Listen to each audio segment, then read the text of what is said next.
Okay, so we are in the final stretch.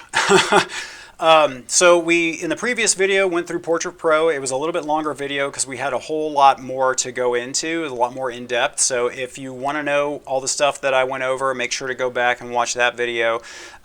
This is the 4-part series. We started out with what I did for my headshot in Lightroom first, and then what we did in Portrait Pro. Or is this video 4? I can't remember. Oh, no. The first video was showing you my studio setup. Sorry, the lighting system that I used to make this this photo. Then we went into Lightroom in the second video. Then we went into Portrait Pro in the third one. And today, the fourth one, we're going to go into Photoshop. So, anyways, sorry. Okay, so I'm going to right-click, edit in Photoshop.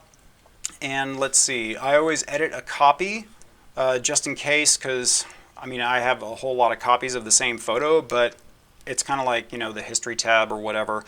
You just want to make sure you can go back. So for this next one here, let me close that. Before I do anything, I make a duplicate copy and I title it or label it, you know, whatever it is I'm going to tackle first. So for this one, I'm going to go in and just, let's see, remove shirt thread. All right, so we're just going to go in here. And for those of you guys that don't know, I mean, it's really hard to see my cursor here, but this is a really easy trick that I learned, a really simple fix from somebody I used to work with. So we're just using the regular lasso tool, and I'm just going to draw. This is kind of like the patch tool, but you're just going to draw around it, and then make sure it's selected, and then just hit Shift Delete. Over here on Fill, click Content Aware. And then I leave the opacity at 100. The mode is for blending. It's going to be normal. Just click OK. And then just deselect it. For the most part, I feel like it did a great job. I do feel like it, you know, we lost a little bit of that. Yeah, I don't have to be that picky about it, but, you know, just so I don't have a whole bunch of people be like, hey, Dustin, you forgot that part over there. So I'm just going to clone it.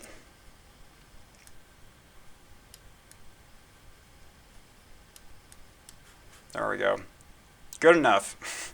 It's such a small area. I am not going to waste your time with it. So, all right. So now I'm going to make another copy of this layer that we were just working on. I'm going to name this Remove Stray Hairs, and then again we're going to zoom in. God, it's creepy working on this. All right, and I'm going to use the same tool here. I'm just going to circle around it and make sure that it's just kind of the actual like stray hair itself. Try to avoid like the bulk of the hair, because we are using content aware. See how it does? There we go. If you want to bring it in shorter, you just do the same thing. I'm just going to work on the major ones that are a distraction for me. The other thing I try to keep in mind is, you know, there's a whole lot of other little ones like individual hairs that stick out, but I'm not really going to waste my time with those because, again, it's such a high resolution photo. Again, I'm working with the Nikon D810, which I think is what, 32 megapixel or something like that. It's big, so I'm not going to worry about it too much. And then the last thing I think I did was I tried to fix this little like hair bump in the back, which for that one, instead of using the removal tool, the lasso and content, you know, aware fill and stuff like that, I went ahead and used Liquify. So we're going to make another layer and I always forget. There we go. Liquify hair bump. I'm a big proponent of making sure that your layers are labeled properly, so that way you know exactly what you're adjusting. Like if you have to go back and adjust the opacity, or, you know, if you just want to see how things look by, you know, turning some of these off or whatever, you can see the steps of what you've done. So, all right, we're going to go into Filter, Liquify. Now, I used to just go into Liquify with the actual, like, you know, forward warp tool and just start pushing stuff in, but over time I started realizing the benefit of using the masking tool, especially when it comes to fixing hair. So we're going to zoom in again. Hey you, God, you're creepy. Zoom out just a little bit.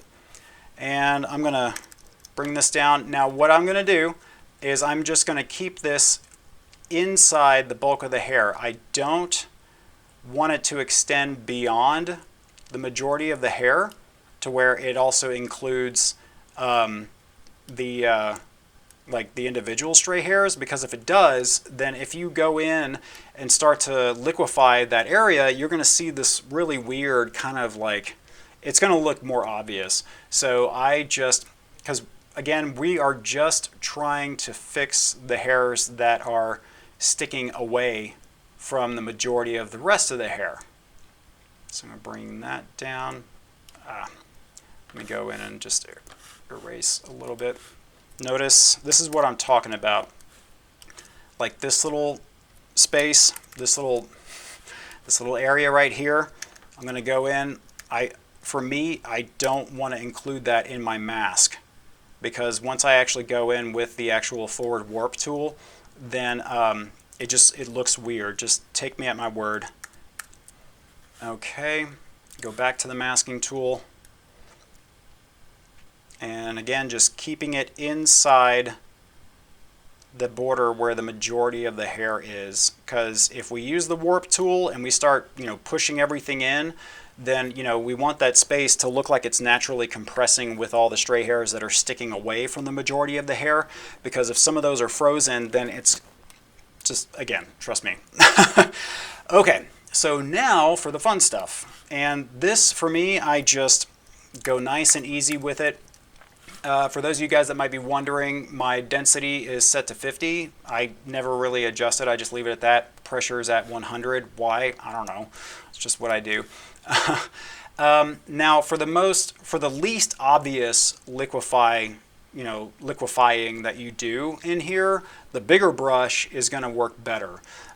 So, because if you do it too small, I'll just show you.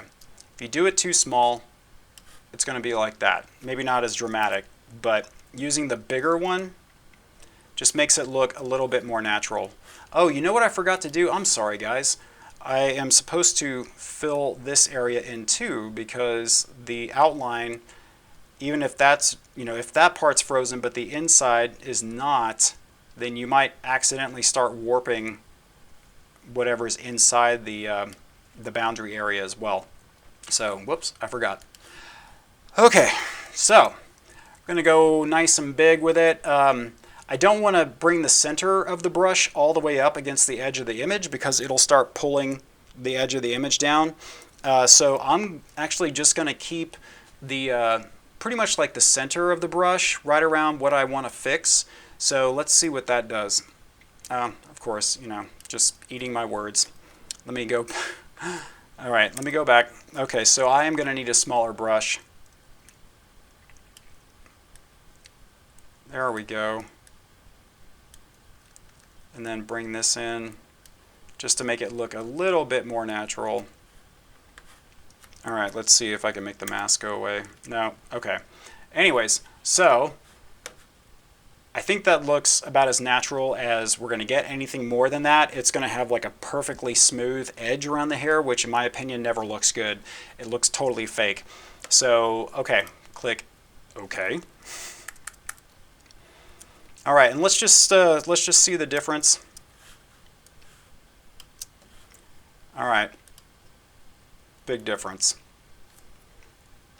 Okay, and I feel like, in my opinion, I feel like that looks good. Again, you can spend, way too much time being really nitpicky about it, but keep in mind, guys, that we're trained to notice a lot more tiny details than, like, say, our clients do. And in my opinion, it's much better to get, good photos to your clients on time rather than, taking too long because you're being, too picky. It's just one of those things when it comes to, working with people. You don't want to keep them in the dark for so long. Anyways, so I'm just going to turn each layer off so you can see step by step what we did. So hair bump is back. Now watch for the stray hairs on the sides. Let me zoom in a little bit. See, they came back. Boop-a-doo. And then remove the shirt thread. Not that it's super important, but anyways, I really just wanted to demonstrate what it's like using the lasso tool and using the content aware fill, because once somebody taught me that, it just like, oh my god, it goes a lot faster too, in my opinion, than using the patch tool. But sometimes the patch tool is what's needed. Okie dokie. I think this is actually the last thing I did. So we're going to go ahead and save it. And then, because make sure you save it, because otherwise it won't re-import it back into Lightroom. I'm going to close it. Go back into Lightroom. And let's see. So edit to dash edit TIFF. Okay, yeah. And then edit to, there we go. And compare. All right, so yes, I know I've said before this one might look a little too soft, but if you go in all the way, notice there's still texture. I know this is scary. Texture is almost identical, but again, we just got rid of some of the redness. Wait, is that the one? Let me just double check here. Is that the original? Yeah, I think so. Let me. Yeah. Hang on. Yeah, that's the original. Okay, anyways, so we got rid of some of the redness. You can see it from here, like on the cheeks and the nose and a little bit on the forehead. So we got rid of that, and then I think that's pretty much it. Now I'm getting paranoid. Yeah, that's the right one. Oh wait, you know what? I got that wrong. I apologize. Okay. Let's swap it out. All right, starting over. Okay, here's the original. A lot of redness around the face, wrinkles, jawline is a little bit tense. Let's see what else. Facial shine. The eyes are a little dark. So again, we're just going to zoom in. So you got, whoa, can make sure the texture is still there, which it is. We just got rid of some of the freckles. We got rid of some of the darkness, not too much, but I don't want to get rid of it too much, because if I do, it makes the cheeks look really fat. You can try it and mess around with it later and see for yourself what I'm talking about. But yeah, some of these red patches right here. So anyways, and then of course, let's see, we got rid of the stray hairs. You can see in the eyes where my parabolic was located. And, you know, last but not least, if you still are a little paranoid about it being a little too soft or whatever. Wait, was that the right one? No. If you still feel like it's too soft, you can always go in and add a little bit more clarity and a little bit more, you know, detail. So either way, it's up to you guys. So anyways, I'm going to leave it at that. Let me know what you guys think in the comments below. Was this helpful? Was this kind of like, oh, Dustin, I already knew how to do all this.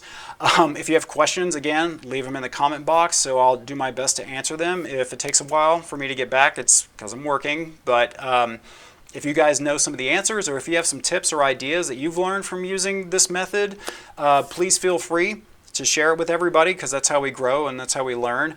If you want to see more upcoming videos that I do for stuff, you know, like this, make sure to subscribe. You can also ring the bell icon to get notified when new videos come out. But I appreciate you guys hanging in there with me today. I know, again, this was a lot of stuff to cover, but that pretty much covers up everything I do from part 1 to part 4, from shooting to Lightroom adjustments to Portrait Pro retouching to last-minute touch-ups in Photoshop. So I hope you guys enjoyed this. Thank you so much for watching. My name's Dustin Meyer, and I will see you next time.